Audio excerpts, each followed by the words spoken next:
What if I told you that the man who will one day sit on the British throne has already made a decision that will shape the future of his brother's children? Imagine this: Prince William, not King Charles, but William himself, taking the extraordinary step of stripping Archie Harrison and Lilibet Diana of their royal birthright. Shocking, isn't it? But why now? Why in this way? And why target the very children who had no say in their parents' choices? That is the storm we are about to walk into, and it is far darker, more complex, and more emotional than most people realize. From the very beginning, Harry and Meghan framed their exit from royal life as a matter of survival, emotional survival, personal independence, and protection for their children. The world remembers Meghan's interview with Oprah, the moment when she suggested not only was there hesitation around Archie receiving a title, but that there were even conversations about how dark his skin might be. That allegation alone sent shockwaves across the globe, pulling back the curtain on what many saw as an outdated and racially insensitive institution. But the truth is, the story didn't end there. It only started. Before we continue, please hit the like button, subscribe to the channel, and turn on the notification bell for updates. Because the monarchy is more than just pomp and ceremony. It's about titles, power, and perception. And those titles aren't just names. They carry centuries of weight. When you call someone a prince or princess of the United Kingdom, you're acknowledging their place in a system that has survived wars, revolutions, abdications, and scandals. But what happens when someone decides that those titles no longer belong? When one brother believes his children should grow up royal, and the other insists they should not? Think about that for a second. Family tension isn't unusual. But imagine if your brother had the power to decide whether your children are elevated in society or cast aside, whether they live as heirs of legacy or outsiders in the cold. That's the battlefield Harry and Meghan suddenly found themselves on, blindsided by William's resolve.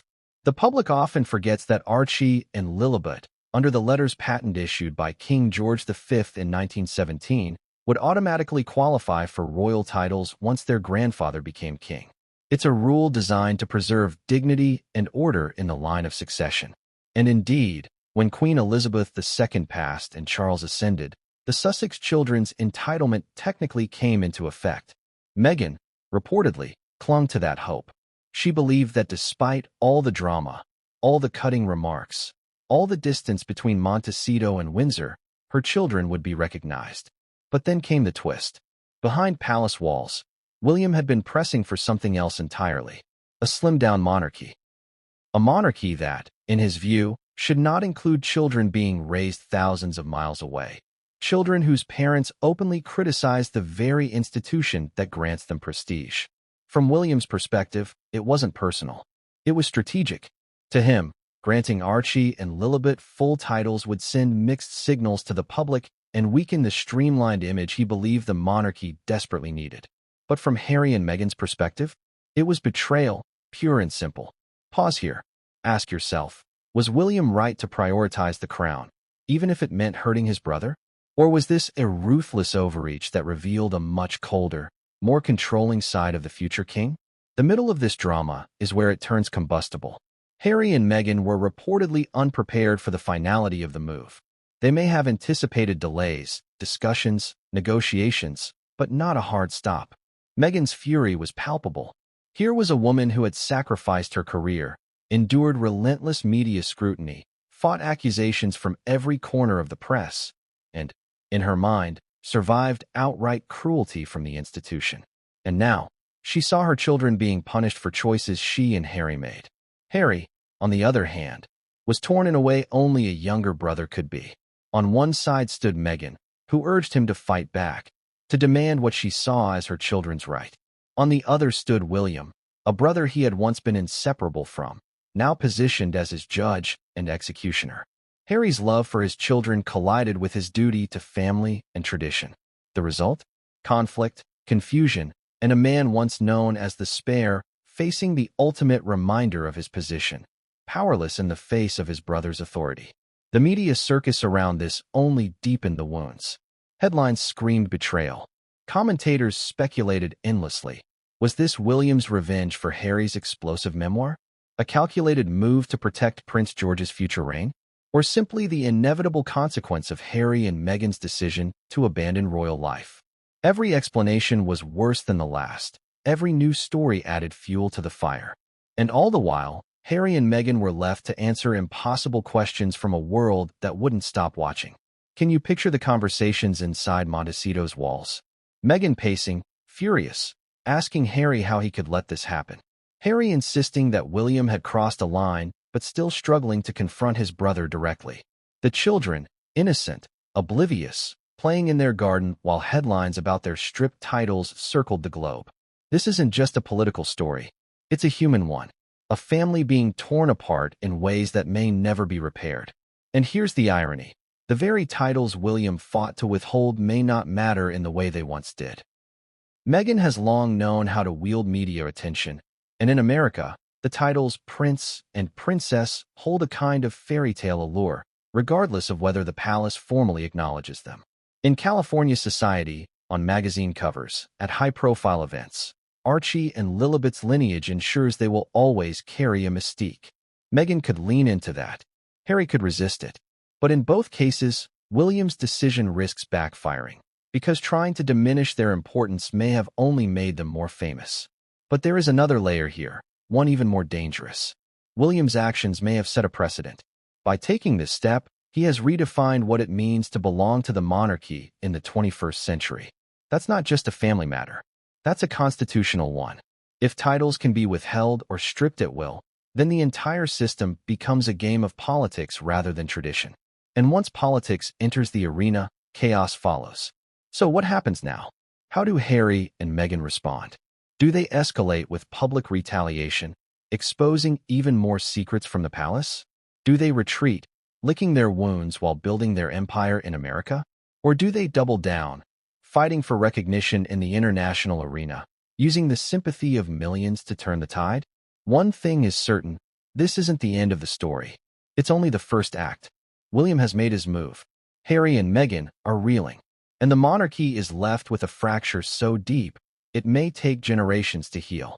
But what William did next would not only shake his brother, it would ignite a firestorm the palace could never put out. The first cracks appeared long before the world ever heard whispers about stripped titles. They didn't come in a public announcement or an official document. No, they came in the quiet corridors of Kensington Palace, in the awkward pauses during family gatherings, in the way conversations shifted when Meghan entered the room, and in the decisions made behind closed doors that Harry himself barely understood. And those cracks would one day split wide open, leaving not just two brothers on opposite sides of a war, but two innocent children caught in the crossfire. Ask yourself, how did we get here? How did two boys who once walked side by side behind their mother's coffin, bonded in grief, united against the world, arrive at a place where one now holds the power to define the futures of the other's children? Let's rewind. When Harry and Meghan first announced their decision to step back from royal duties in 2020, the world was stunned. Headlines called it Megxit. Some saw it as an act of rebellion, others as a desperate attempt to survive under a suffocating spotlight. But beneath the surface, a deeper story was brewing, one tied to the very issue of titles. Because from the very beginning, questions swirled about Archie's status. Do you remember Meghan's words to Oprah?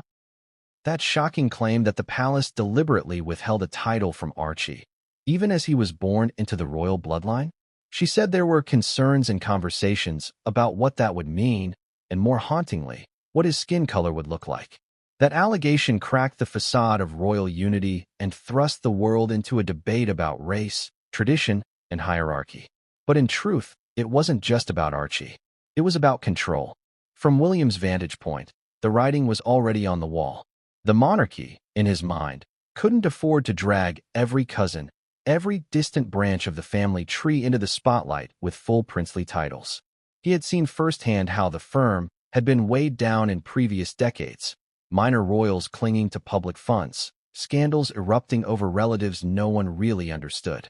For William, the solution was simple: slim down. A smaller, tighter monarchy meant less chaos, fewer risks, and a sharper focus on the direct line to the throne. And in his view, Archie and Lilibet didn't belong in that future vision. But here's the contradiction. Wasn't William himself once a child caught in the institution's iron grip? Wasn't he, too, once the boy forced to live in the shadow of his destiny? every mistake magnified? Wouldn't he, of all people, understand the pressure his brother's children would face if they were denied recognition? That contradiction is what makes this so explosive. It's not just strategy. It's personal. Think of the dinners. Family moments that should have been joyful but weren't. Imagine Harry and Meghan sitting at the table, Meghan smiling politely while conversations swerved around her, William stiff, Kate quietly observing, Charles avoiding eye contact. The unspoken question hanging in the air, will the children get their titles? No one wanted to answer it outright, but everyone knew the decision was hanging like a sword above their heads. In private, William reportedly argued that giving Archie and Lilibet the full weight of prince and princess would only invite chaos. Imagine them growing up in California, far from royal duties, yet claiming royal privilege. Imagine them being used as pawns in Netflix deals, magazine covers, public appearances. To William, the monarchy couldn't afford it. To Harry, it was hypocrisy. He knew William's children would enjoy the privileges of their birthright, no matter what. Why should his children be punished simply because he chose to protect his wife and escape an environment he felt was destroying him? This is where it becomes a story of betrayal. Harry had always looked up to William. In their younger days, William was not just his brother. He was his anchor, the one who shielded him from press intrusion, the one who reminded him of their mother's lessons. But now, William wasn't just the older brother. He was the heir, and the heir's word carried weight. Too much weight. Meghan, meanwhile, saw the bigger picture. To her, this wasn't just about names on paper. It was about legacy. Titles carried protection, status, and in her mind, a guarantee that her children would not be erased from history. Without them, Archie and Lilibet would be reduced to footnotes, sidelined while William's children were elevated. Meghan's fear was that the future king was deliberately writing her family out of the royal story. Can you feel the tension building? This wasn't a casual disagreement. It was the slow burn of a fire that no one could extinguish. But let's pause. Because while Harry and Meghan clung to the hope that Archie and Lilibet would eventually inherit their rightful titles when Charles became king, William was already plotting a different path. He wasn't waiting. He was preparing. Behind palace doors, he began aligning himself with advisors, speaking of modernization, of streamlining, of tough but necessary choices. And his determination hardened into something Harry could never have imagined. A brother willing to break centuries of tradition to ensure that the Sussex children would never bear the titles of prince and princess. And yet, the world outside had no idea. To the public, it seemed like a technicality, a matter of paperwork delayed, a decision pending. But in reality, the decision had already been made. William had chosen his side, and it wasn't Harry's. But here's the cliffhanger. Because just as William began solidifying his stance, the palace received news that would push everything to the breaking point. And Harry and Meghan had no idea it was coming behind closed doors. The conversations were brutal. Not the polite, clipped exchanges you imagine in Buckingham Palace drawing rooms, but raw, tense, heavy words that echoed with centuries of history and responsibility. This wasn't just about a family spat. It was about the very shape of the monarchy itself, who belonged, who didn't, and who had the power to decide. And at the heart of it all was one man, Prince William. Ask yourself this. What would you do if you knew your decisions today could alter the entire future of the British crown? Would you put loyalty to your brother above duty to your people? Or would you sacrifice family ties in the name of preserving the institution? For William, there was no easy answer, but there was a clear direction. Slim down the monarchy, cut away the excess, draw sharp, undeniable lines between insiders and outsiders. And Archie and Lilibet? They were on the wrong side of that line. Inside strategy meetings, William pressed his point. Reports suggest that discussions about the monarchy's long-term survival were already well underway during the late Queen's final years. Charles had made his intentions clear: fewer working royals, less public funding, more efficiency. But William went further. He wasn't content with a lighter monarchy. He wanted a lean, razor-sharp machine, one immune to scandal and distraction. And in his mind, Harry and Meghan represented both. Picture the scene. Senior courtiers gathered around polished tables, folders of briefing papers stacked in neat piles, hushed voices debating succession. William, calm but unyielding, laid out his vision. His words weren't emotional. They were clinical. The monarchy could no longer afford to grant royal titles to those who lived outside the system, especially not children raised in California under the glare of Netflix cameras and talk show spotlights. Can you imagine the impact of those words? This wasn't just about tradition. It was about branding. To William, every title carried weight. Every prince and princess wasn't just a family member. They were a walking, breathing symbol of the crown. And what happens when those symbols are seen as compromised? When they're photographed on Hollywood red carpets or mentioned in memoirs that slam the very institution they represent? William wasn't willing to risk it. Harry, of course, saw it differently. He wasn't in those meetings, but whispers always found their way to him. Advisors sympathetic to his plight shared the mood. William was drawing battle lines, and Harry's children were collateral damage. It hit Harry like a punch in the gut. Wasn't this the same brother who once promised him they'd face everything together? The same man who held his hand as they walked behind their mother's coffin? Now that bond seemed shattered, replaced by cold calculations and political maneuvers. And what about Charles? The king was caught in the middle, a father torn between his sons, a monarch trying to steady the ship of state. He leaned toward William's vision, yes, but part of him recoiled at the idea of denying his own grandchildren the titles that tradition suggested they deserved. Yet Charles had always been a man who avoided direct confrontation, preferring compromise, delay, and vague promises. In this battle, hesitation was no ally. The real fear inside the palace wasn't just about Meghan and Harry's children. It was about precedent. If Archie and Lilibet received their titles, what would stop every branch of the family tree from demanding the same recognition? What would stop the monarchy from ballooning into the same sprawling, scandal-prone entity it had been in the past? William argued that the crown couldn't carry that weight anymore. The world had changed. The monarchy had to change with it. But let's not overlook the personal angle. Deep down, this wasn't only about protecting the institution. It was about William's feelings toward Meghan. She had rocked the family, challenged the status quo, and, in William's eyes, turned Harry against the very foundation of their upbringing. By denying her children the coveted titles, William was also sending a message. Meghan's influence stops here. The crown would not bend to her will. Meghan, hearing the whispers of these conversations, was reportedly furious. She saw it not as strategy, but as punishment. Punishment for speaking out. Punishment for walking away. Punishment for daring to marry into the family and demand better treatment. And in her eyes, the punishment wasn't falling on her shoulders alone. It was falling on her children, two innocents who had no part in the battles of their parents. That realization stung more than anything else.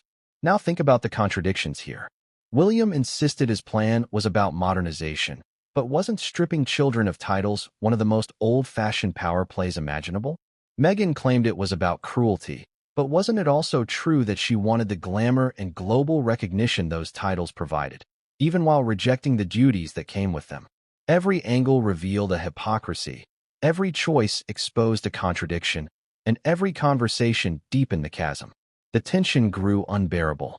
Advisors worried about leaks. Every time William's stance hardened, Harry grew more isolated. Meghan grew more determined. And Charles, caught in the crossfire, sank deeper into indecision. The palace was supposed to project unity, but inside its walls, the family was tearing itself apart. And then, the bombshell. A decision was made. A message quietly communicated in corridors and whispers before it ever reached Harry and Meghan directly. Their children would not, under any circumstances, be granted the formal recognition of prince and princess under William's plan for the future monarchy. The shock, when it reached Harry and Meghan, was devastating. This wasn't speculation anymore. It wasn't an argument Meghan could dismiss as rumor or exaggeration. It was real. It was official. And it was final. But here's the twist. That wasn't the only bombshell. Because the palace had prepared something else, something that would blindside the Sussexes and set the stage for the greatest royal feud of our time. The announcement wasn't just words. It was a weapon. Imagine the sting of finding out, not through a warm conversation with family, but through carefully crafted lines of cold palace language, that your children had been cut out of history. There was no compassion in the phrasing, no acknowledgement of the emotional wound it would cause. It was framed as in line with modern royal priorities, and reflective of the King and Prince of Wales's vision for the monarchy. But let's call it what it was, a deliberate act meant to draw a line between William's future and Harry's exile. Stop and think for a moment. What would you feel if your own children were reduced to footnotes by a single statement? Would you rage? Would you weep? Or would you plot your next move? For Meghan, the fury was immediate. She had always been attuned to the subtleties of palace wordplay, the way innocuous phrases carried devastating undertones.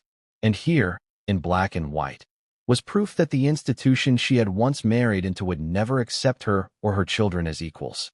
To Meghan, it wasn't modernization. It was humiliation. Harry's reaction was more complicated. The official statement was devastating, but it wasn't surprising.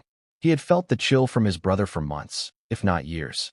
Still, seeing it formalized, seeing his children denied what he believed was their birthright, tore at him in ways he hadn't anticipated. This wasn't about his title, or Meghan's role, or even his place in the line of succession. This was about Archie and Lilibet, about their future, about whether they would grow up believing they belonged to the House of Windsor, or whether they would always be outsiders looking in. And let's not underestimate the power of language. The palace knew what it was doing. It didn't need to explicitly say title stripped. All it had to do was omit, to leave out, to phrase it in such a way that the absence spoke louder than inclusion ever could. Subtle removal, quiet erasure. It was elegant in its cruelty. Now, let's rewind to how this all unfolded. The palace didn't just drop the news in isolation. It was timed, calculated, designed to coincide with other announcements that softened the blow for the monarchy while sharpening it for the Sussexes. There were updates about William and Kate's engagements, stories about Charles's vision for the Commonwealth, and even reminders of Queen Elizabeth II's legacy of stability. Against that backdrop, the denial of Archie and Lilibet's titles looked less like an attack and more like an inevitability. But to Harry and Meghan, it was a dagger hidden in plain sight. Meghan, in particular, felt the sting of irony. For years she had been painted as the one obsessed with status, desperate for recognition, craving the glamour of titles. And now, when she demanded nothing more than fairness for her children, those same titles were used as proof of her ambition. The palace narrative was simple. Meghan wanted the perks without the duty. But wasn't it also true that William's children would enjoy every perk regardless of duty? Why was one standard applied to George, Charlotte, and Louis, and another to Archie and Lilibet? The media seized on this contradiction with ferocity. Tabloids spun it as a victory for William, the firm future king taking a stand. American outlets, however, painted it as an act of cruelty, framing Meghan as a mother fighting for her children's rightful place. Social media erupted in debates, hashtags trending on both sides of the Atlantic. Was William the hero of modernization, or the villain of betrayal? Was Meghan a victim of prejudice, or a manipulator demanding more than she deserved? The truth, as always, was messier. And Harry? He was caught in the eye of the storm. Privately, he confided to friends that he felt betrayed not just by his brother, but by the entire institution. He had expected resistance, yes, but not finality. He had clung to the idea that time might soften William's stance, that fatherhood might make him more compassionate, that blood would still mean something. Instead, what he received was confirmation that the gulf between them was wider than ever. Can you see the emotional torment here? Harry, the man who had once spoken of duty, now watching his children denied theirs. Meghan, the woman who had once been blamed for tearing Harry away, now watching her children bear the cost of choices she made. William, the future king, standing firm, unyielding, convinced that he was saving the monarchy while risking the very family ties that once gave him strength. But here's where the story deepens. Meghan wasn't content to sit back in silence. If William thought this was the end, if he believed a statement would silence her, he underestimated her resolve. Meghan had endured humiliation before, but she wasn't going to let her children grow up as the invisible royals. She was prepared to fight. And fight she did, subtly at first, through friends, allies, carefully placed stories that reminded the world of what was at stake. The narrative began to shift. This wasn't just about titles, it was about fairness, equality, even race. Meghan leaned into the emotional core of the story, painting Archie and Lilibet not as forgotten royals, but as symbols of resilience. But William had his allies too. and they weren't about to let Meghan dictate the narrative. The stage was set. The announcement wasn't the end of the battle. It was the spark that lit the war. But if Meghan thought she had seen the worst of it, she was wrong. Because what came next would force her to confront a reality far darker than she ever imagined. And it would change everything. The Sussexes had pinned their hopes on one thing: inheritance of titles. That wasn't greed, not in Harry's mind at least. It was tradition. It was precedent. It was history written into the very fabric of the monarchy. Since 1917, George V's letters patent had decreed that the children and grandchildren of a monarch automatically became princes and princesses. And by that logic, the moment Charles ascended to the throne, Archie, Harrison, and Lilibet Diana should have stepped into those roles. But hope can be a cruel thing. And for Harry and Meghan, that hope was shattered piece by piece. Think of it from their perspective. Every sacrifice, every headline, every accusation they endured after stepping away from royal duties, they justified it with one thought: at least their children would still be recognized. At least their children would not be erased from the story. And so, quietly, privately, they waited. Meghan in particular clung to the moment she could finally introduce her daughter to the world as Princess Lilibet. She imagined christening photos stamped in history books, names inscribed in royal registers. To her, it was about dignity, respect, proof that she had not married into the family in vain. But reality was far harsher. Do you remember when Lilibet was christened in California? Meghan had the titles printed in the announcement: Princess Lilibet Diana. It was bold, almost defiant. The palace, notably, made no official confirmation. They didn't correct it either, but their silence said everything.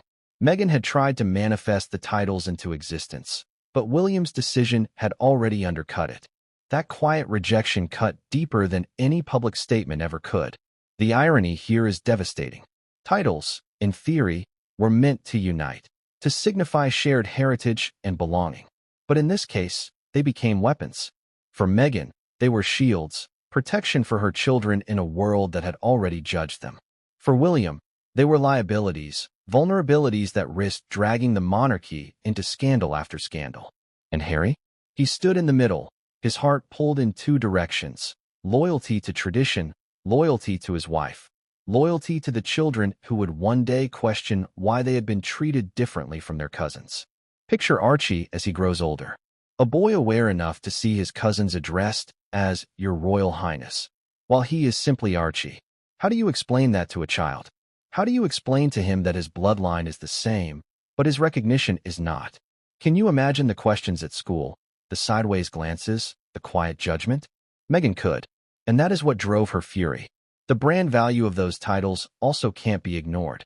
In America, prince and princess hold a fairy tale power. They open doors. They create opportunities. They cement legacies. For Meghan and Harry, who had already embraced media deals and high-profile appearances, the titles weren't just tradition, they were leverage. Netflix specials featuring Prince Archie and Princess Lilibet carried a resonance no amount of Hollywood polish could replicate. Meghan knew it, Harry knew it, and William knew it too, which is why he moved to block it. And this is where the heartbreak sharpens. Harry, who once spoke of wanting nothing more than a normal life for his children, found himself watching those very children denied the extraordinary heritage they were born into. He wanted them to grow up grounded, yes, but not erased. The denial of titles wasn't just a rejection of royal pomp. It was, in Harry's mind, a rejection of him, of Meghan, of their place in the family. But pause here, because while Meghan seethed, William's reasoning was gaining traction among those closest to him. Advisors argued that titles came with expectations. Would Archie and Lilibet perform royal duties from California? Would they appear on balconies, attend state events, represent the crown abroad? If not, why burden the monarchy with their inclusion? Why risk scandal when the Sussexes had already proven unpredictable? From that angle, William's decision looked less like cruelty and more like pragmatism. Yet even in pragmatism, there was pain. For Harry, it meant facing a brother who now seemed more monarch than man. For Meghan, it meant realizing that the doors she thought her children's birthright would unlock had been slammed shut. And for Archie and Lilibet, it meant inheriting a legacy of conflict before they were old enough to understand what it meant. This was the moment Harry reportedly broke. Privately, he confided in close friends that he had underestimated the ruthlessness of William's resolve. He had hoped that family bonds would soften the future king's heart. Instead, William's decision was absolute. And then came the turning point. The call. Not from Charles, not from a faceless aide, but from William himself. Direct. Uncompromising. Harry's phone lit up with his brother's name, and when he answered, the words that came through the line were the ones that would haunt him. The children would not be princes or princesses. Not now. Not ever. Imagine Harry's silence on the other end. The disbelief. The anger. The heartbreak. It wasn't just a statement. It was a severing of ties. A final reminder that the bond forged in childhood had now been consumed by the demands of the crown. And if you think Meghan was furious before, her reaction to that call was nothing short of volcanic. To her, this wasn't a negotiation anymore. It was war. But William hadn't just drawn a line. He had crossed one. Because what came next wasn't just rejection, it was revelation. And it would shake Meghan to her core. The real war was never about titles. It was about power. Titles were simply the surface, the visible symbol. Beneath that glittering facade, the true battle was over who controlled the narrative, who held sway over the future, and who would bend and who would break when family and monarchy collided. And in this war, Prince William was determined to come out unchallenged. Let's be clear, William's vision of the monarchy wasn't some impulsive reaction to Harry and Meghan's choices. It had been brewing for years. Long before Megxit, long before Netflix deals and memoirs, William had watched the institution stagger under the weight of too many names, too many scandals, too many headlines about minor royals clinging to relevance. He studied history. He saw how bloated the monarchy had become in the 20th century, and he swore his reign would be different. Streamlined, controlled, ruthless if necessary. And that's where Harry and Meghan's children became more than family. They became symbols. Symbols of resistance. Symbols of danger. Symbols of what could unravel William's future monarchy if he didn't act fast. Now pause and ask yourself, was this really about Archie and Lilibet? Or were they simply pawns in a larger chess game between brothers, between tradition and modernity, between loyalty and betrayal? Palace insiders began whispering that William's hand was all over the decision to restrict the Sussex children's titles. Officially, it was framed as a shared vision with the king. Unofficially, it was William's campaign, and he wasn't shy about pressing his point. His conversations with Charles, with senior advisors, even with Queen Camilla, revealed his determination. He wouldn't let history repeat itself. He wouldn't allow Harry's branch of the family to grow into a second York problem, cousins dangling titles without purpose, forever courting scandal. But here's the contradiction that makes this story so compelling. William, the man pushing for a slimmed-down monarchy, was also the same boy who had once told Harry they were in it together forever. The same brother who comforted him after Diana's death, the same boy who knew better than anyone the crushing weight of expectation. And yet here he was, standing as gatekeeper, denying his own nephew and niece the recognition that could have tied them to their heritage. Harry felt the betrayal in every word. When whispers reached him of William's campaign, his heart sank. It wasn't just the monarchy denying his children, it was his brother leading the charge. That realization cut deeper than any public rejection. Because if William was willing to use the crown as a weapon against his own family, what wouldn't he do? And Meghan? Her anger burned hotter than ever. To her, this wasn't strategy. It was cruelty. She saw it as proof that William had never accepted her, that the animosity she felt from day one had now crystallized into an attack on her children. And in her mind, there was no separating William's campaign from his resentment toward her. To Meghan, stripping Archie and Lilibet of their titles was the final act of erasure, an attempt to scrub her influence from the royal story altogether. The public, meanwhile, saw contradictions everywhere. On one side, William spoke of modernization, of efficiency, of focusing the monarchy's image. On the other, Meghan and Harry pointed to the unfairness, the double standards, the hypocrisy of elevating one set of children while cutting down another. Both sides sounded convincing. Both sides had flaws. And caught in the middle were two children too young to understand that their futures were being bartered in the oldest of family feuds. But then, in the midst of all this tension, something extraordinary happened. A letter. A letter Meghan had long feared, and one she would never forget. It wasn't a public document, not yet. It wasn't splashed across newspapers or leaked to tabloids. It came privately, delivered in the hushed manner of royal correspondence. Its words were precise, measured, dressed in the language of diplomacy. But beneath the surface, they carried the weight of rejection. The letter outlined the palace's stance, couched in terms of modernization, respect for tradition, and the future of the monarchy. It acknowledged Archie and Lilibet's place in the family, but firmly denied their entitlement to the titles of prince and princess. For Meghan, it was like reading a verdict, a confirmation that her worst fears were true. All the whispers, all the speculation, all the rumors had now hardened into official position. Her children had been written out, their future redefined by a few lines of ink on royal letterhead. And here's the dramatic irony. In the very act of trying to protect the monarchy, William may have unleashed a new level of chaos. Because Meghan wasn't the type to accept rejection quietly, this letter didn't end the fight. It guaranteed escalation. So what happened next? How did Meghan respond when she held that letter in her hands, reading the cold finality of William's campaign? What fire did it ignite inside her? And what steps did she take to strike back? What came next would shock even William, and it would push the royal feud into uncharted territory that it landed like a thunderbolt. The letter, cold, precise, official, wasn't just ink on paper. It was a declaration, a final line in the sand that told Meghan Markle, in no uncertain terms, that her children would never be princes or princesses. The weight of that single document was crushing. It wasn't just a rejection. It was the embodiment of everything she had feared since the moment she married into the Windsor family. Imagine Meghan holding it in her hands, her heart pounding, her breath quickening. Every word she read felt like another door slamming shut. To her, this wasn't just about titles. It was about identity. It was about the way history books would remember Archie and Lilibet. Not as part of the royal story, but as the forgotten branch, erased before they could even begin to understand what was taken from them. Harry's reaction was quieter at first, but no less explosive. He sat in silence, his face pale, his jaw clenched. He'd expected resistance, yes, but not this. Not something so final. Not something so deliberate. For all the distance between him and William, some small part of Harry had clung to the idea that his brother would relent. That deep down, beneath the crown, beneath the duty, beneath the cold strategic exterior, William would still be his brother. But this letter told him otherwise. And Meghan? Her fury could barely be contained. She wasn't just angry at William or the monarchy. She was angry at the injustice of it all. Angry at the hypocrisy.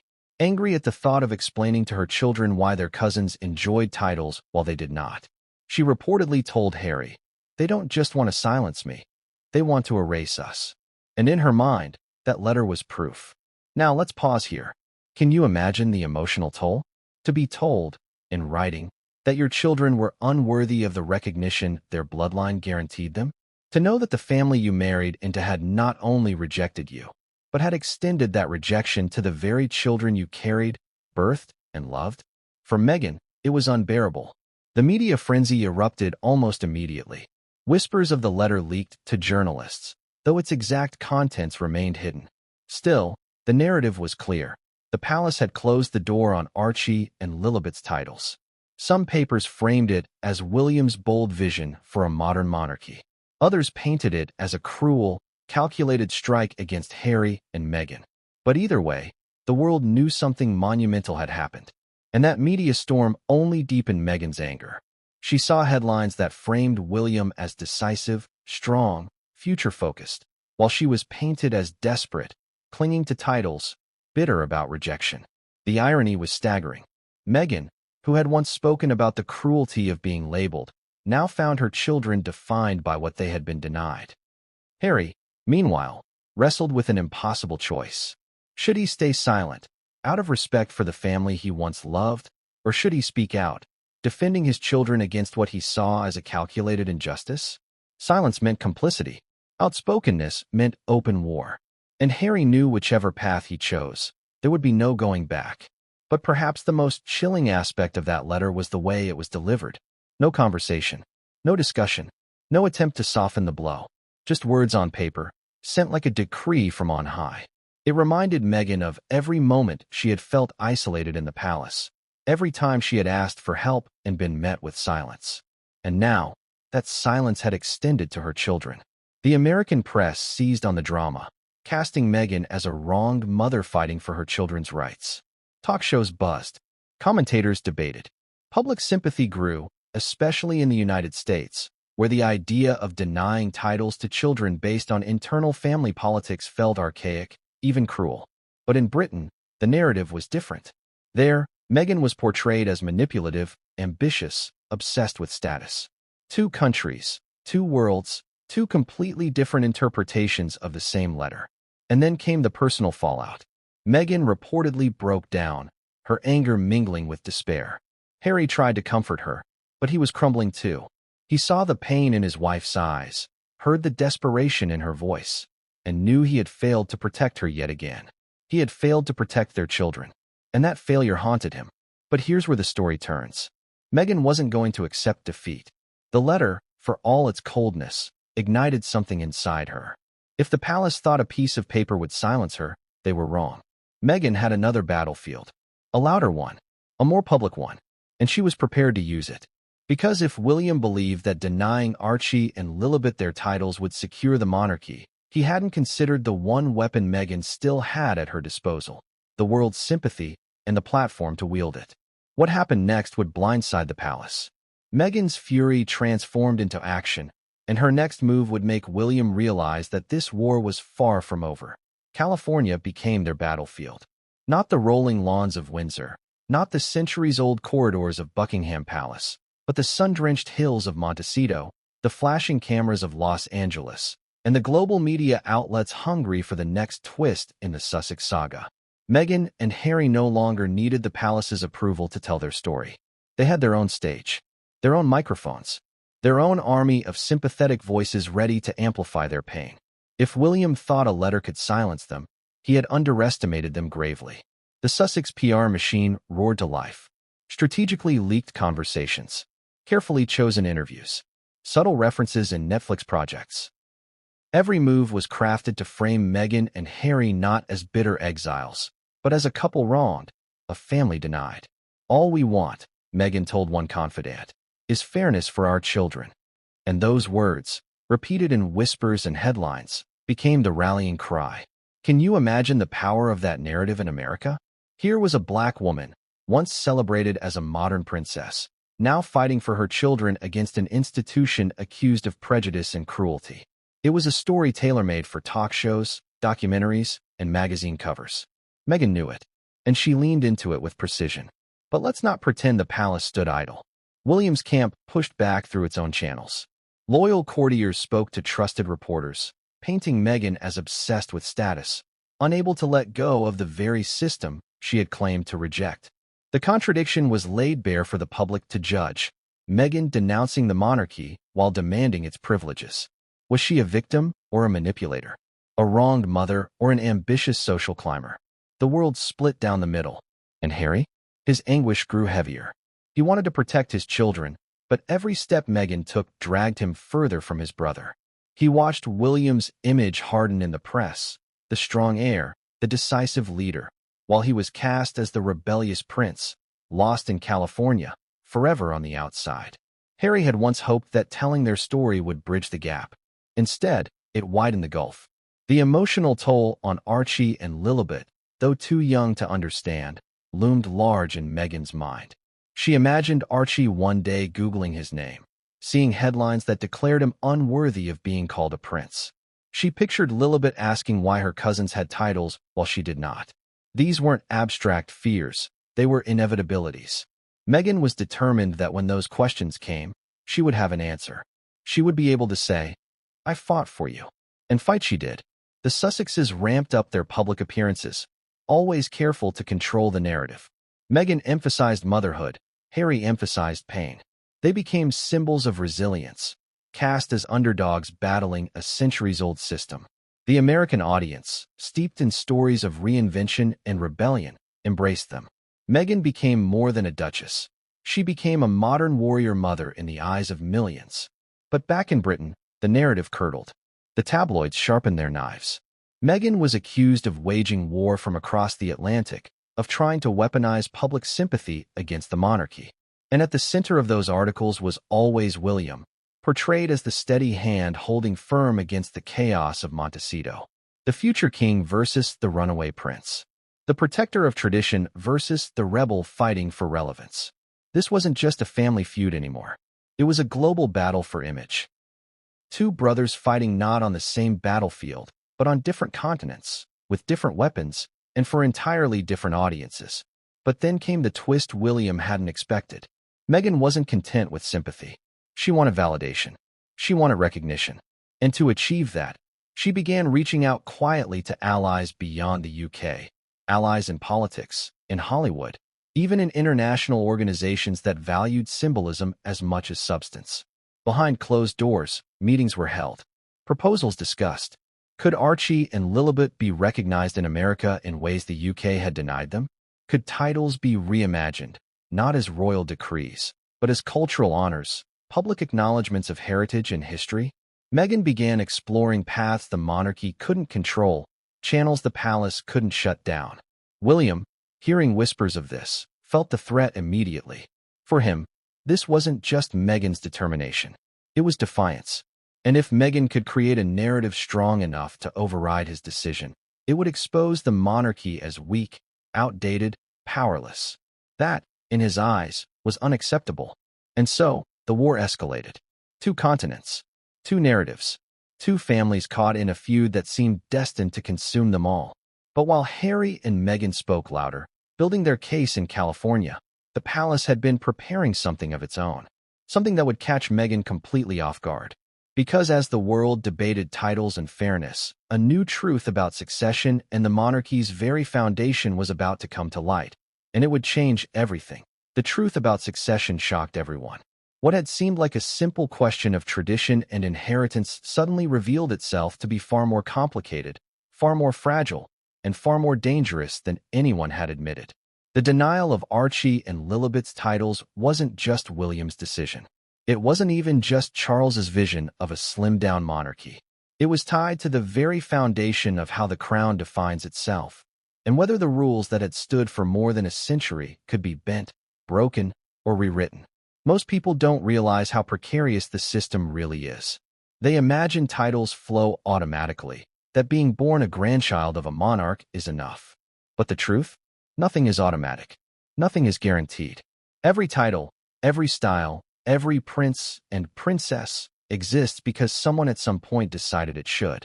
A king signs a patent. A monarch issues a decree. Parliament sometimes nods in agreement. And just like that, bloodline becomes privilege. But what happens when those in power decide that privilege no longer applies?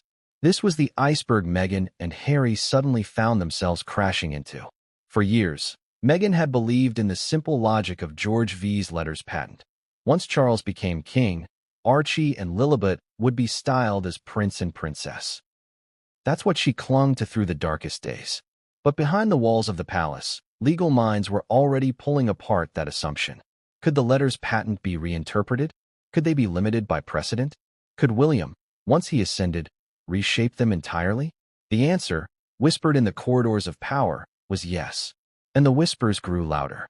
Imagine the shock for Meghan and Harry when they realized that the very document they had seen as their children's salvation could also be wielded as their undoing. The palace lawyers had pored over it.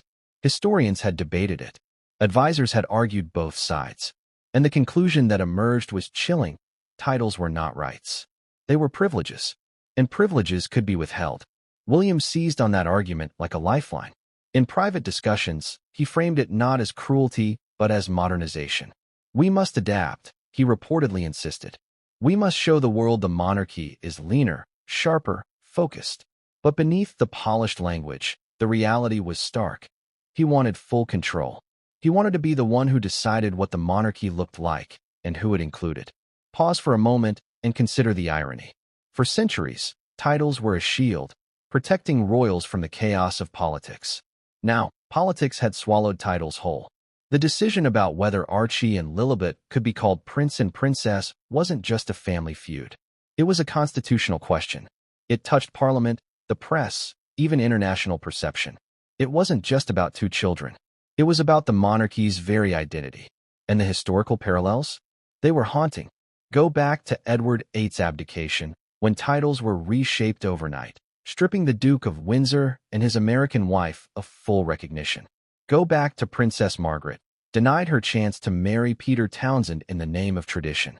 Time and again, the monarchy had proven it was willing to sacrifice individuals for the survival of the institution. And now, it seemed, Archie and Lilibet were the latest sacrifices. Harry, hearing this, was crushed. He had believed titles were safe, untouchable. Now he saw they were fragile as his mother's happiness had once been, as fragile as his bond with William. He reportedly asked friends, "If they can erase my children, what else can they erase?" Meghan, however, responded differently. Where Harry saw despair, she saw opportunity. If the monarchy could redefine titles, then so could she.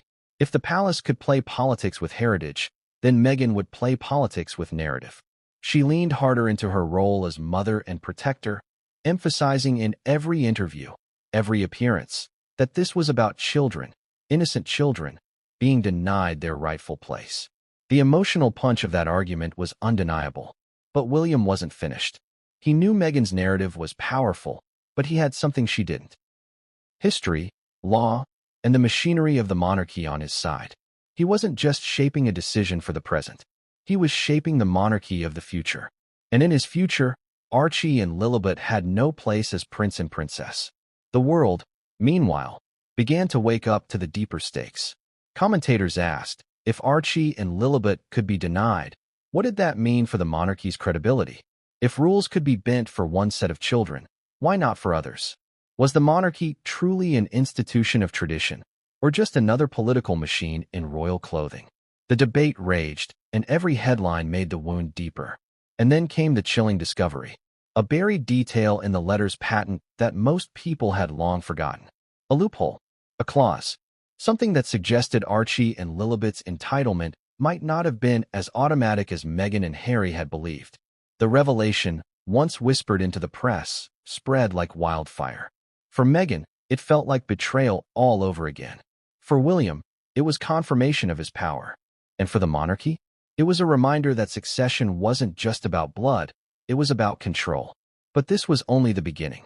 Because what came next would take the feud out of the realm of family squabbles and thrust it into the arena of politics, Parliament itself.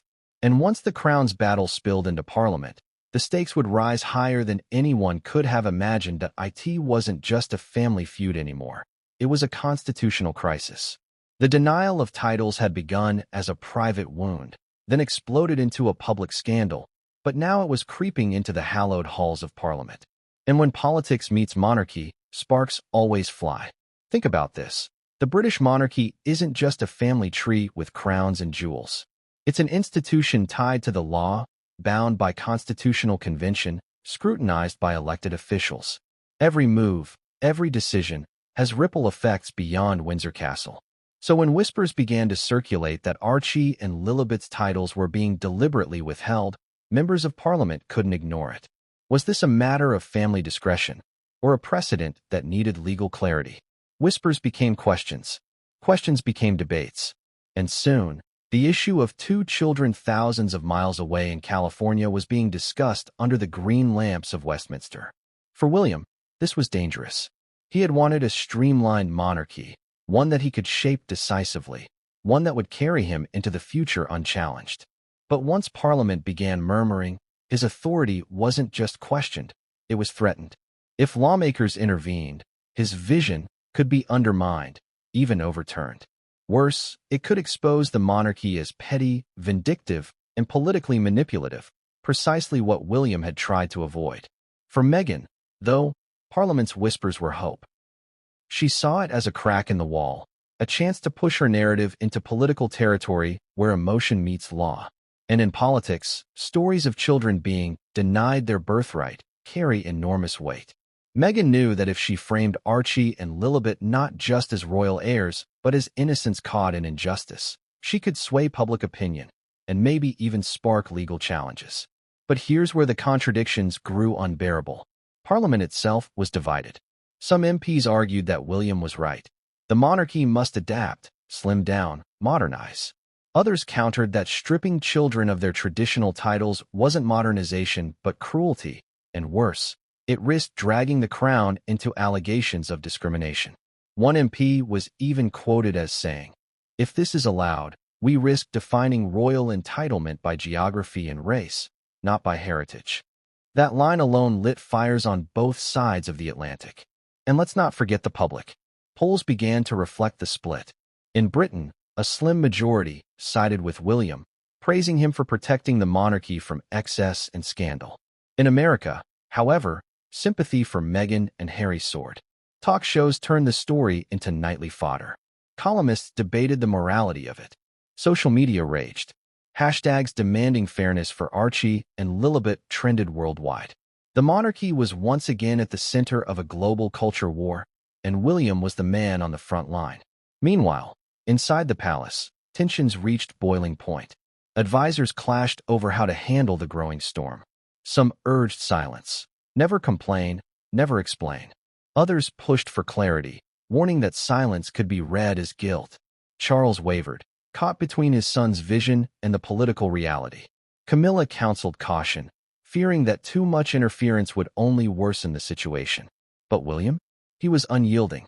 He insisted the monarchy must hold the line, that bending now would look like weakness. Yet the cracks continued to spread. Newspapers began digging. Journalists hunted for leaks.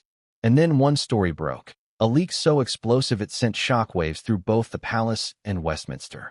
A British tabloid claimed it had seen internal emails that showed William himself had lobbied aggressively for Archie and Lilibet to be excluded. Not just advised, not just suggested, but lobbied. The story painted him as the driving force, the architect of their erasure. The palace scrambled to respond. Spokespeople dismissed the leak as misleading. Supporters of William insisted it was taken out of context. But the damage was done. The public no longer saw this as a vague decision of the institution. They saw it as William's decision. Personal, deliberate, calculated. Harry and Meghan, reading those headlines in California, were floored. For Harry, it was confirmation of the betrayal he had long suspected. For Meghan, it was vindication. The story fit perfectly into the narrative she had been building. William wasn't protecting the monarchy. He was punishing them. And here's the cliffhanger. Because as the press storm raged, as Parliament whispered, and as the palace scrambled, one newspaper uncovered a detail so shocking, so carefully hidden, that it threatened to unravel the entire justification for William's campaign. A detail the palace never wanted out. And when that detail hit the headlines, the crisis would escalate to a level no one could control. The headline tore through Buckingham Palace like wildfire. It wasn't just another tabloid scoop or speculative column. This was dynamite, and everyone inside the monarchy knew it. The story claimed to have uncovered private palace emails, exchanged at the highest levels, that laid bare exactly how Archie and Lilibet's titles had been blocked. No vague modernization, no diplomatic phrasing, just cold, calculated evidence that Prince William himself had orchestrated the move with surgical precision. Can you imagine the fallout? For years, the palace had hidden behind ambiguity. The institution was always the shield. Decisions were described as in line with tradition, reflective of circumstances, or made collectively. But these leaked emails, if true, revealed something far more personal. They showed William pushing, William insisting, William framing Archie and Lilibet as non-essential to the monarchy's future. This wasn't the faceless machinery of the crown. This was a brother, acting with ruthless intent against his brother's children. The world erupted. Headlines screamed betrayal. TV panels debated for hours. Was William simply being pragmatic, or had he crossed into cruelty? Did this prove that Meghan's long-standing fears of bias, exclusion, and erasure had been right all along?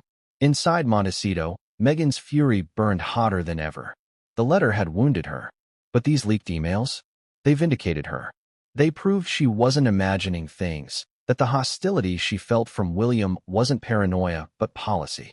She reportedly told Harry, "Now the world knows." For Meghan, this was ammunition, proof she could wield in her battle for narrative control.